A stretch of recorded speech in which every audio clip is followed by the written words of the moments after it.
I'm coming to you from my bathroom. I am almost done painting the walls, and then I get to paint the ceiling and the window frames, the baseboards, and these lovely little guys back here. We moved in about a year and a half ago, and I guess the handyman we hired to kind of do things had some subcontractors that he used to paint, and we got the drunk one. Yeah, he was drinking on the job and did a terrible job at painting, which I think I had said before. I came home one day and he was painting the outside door, which we hadn't talked about painting the outside at all because we weren't even done with the inside.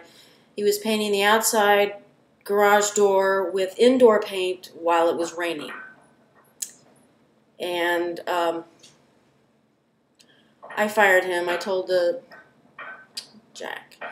told the supervisor, handyman guy, whatever, I don't want him back, and I'm just going to finish painting myself. And it's a very long job.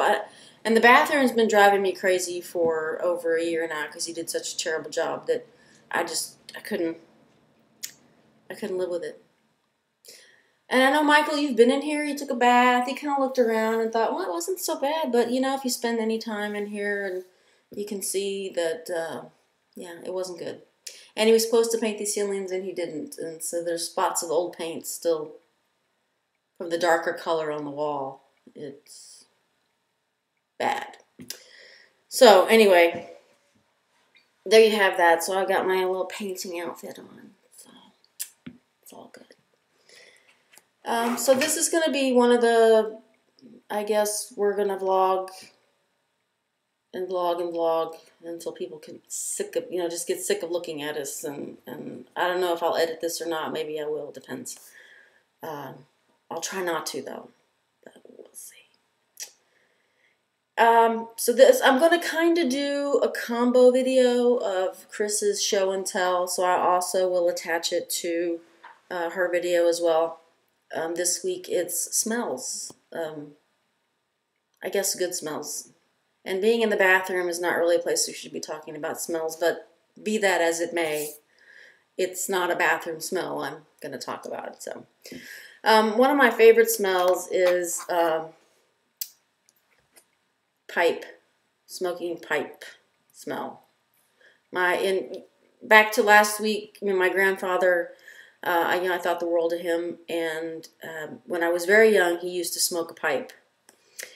He had 7 heart attacks throughout his life, and the last one, obviously, the last one got him. But, so he had his first heart attack when he was 42, and he was a smoker, and he quit smoking and thought, well, smoking a pipe might be better.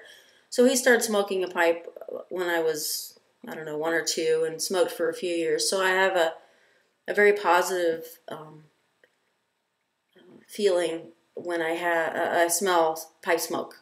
And he smoked sort of kind of a maple tobacco. I don't know, it was very sweet, but I just think of him when I smell that. And then he moved to cigars, which I know a lot of people don't like cigar smoke, the smell of that, but I do because I still have that very good, connection with that. And then I guess after, I don't know what number heart attack that was, the doctor says, you really can't be smoking at all. So he, which was not good, but he would just kind of chew a cigar. He always had one in his mouth. And that was kind of gross. But anyway, so cigar smoke and pipe smoke, I have good, warm, fuzzy feelings. Because my granddad always made us, there was 4 of us at the time, and 4 grandkids, and he, no matter what, made each one of us feel just as special. We were in his eyes, we were the best. If we were sitting on his lap, we were the best, and he was always really good about making us feel very special. And that meant a lot to me because I didn't get that at home. So, my grandfather kind of fulfilled that need for me. And not to say that my grandmother wasn't a wonderful woman. She was. She just, I guess my mom got that from my grandmother, that sort of distance.